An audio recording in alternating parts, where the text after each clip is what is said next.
Akkam jirtu kabajamtoota dhaggeeffattoota hordoftoota televezyiinii BC'n.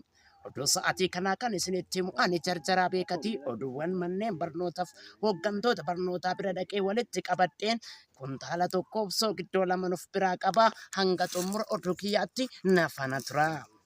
Godina Shawaa Ba'aa Gimbichoo magaalaa Caffee Dunsaa mana barumsaa sadarkaa lammaffaatti oduun mana kitaabaa seenee walitti qabadheen barattoonni baay'een akka dubbisaa hin jirre dhaamsi nagayeera.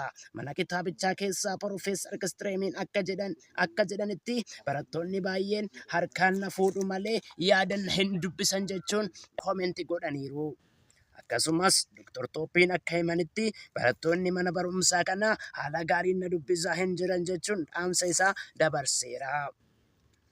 Keessattuu barattoota kutaa 9 hanga 11tti alatti barattoonni kutaa 12ffaa intiraansii bara 2016 fudhachuuf jiran sababa abdii kutannaarraa kan ka'e nugatanii gola keessatti baqachaa jiru jechuun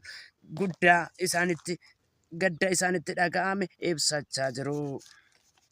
Kana malees Maaster Gaalaaksiin akka himanitti barattoonni mana kitaabaa fayyadamaa jiran qubaan kan lakkaa'aman akka ta'an ibsaniiru.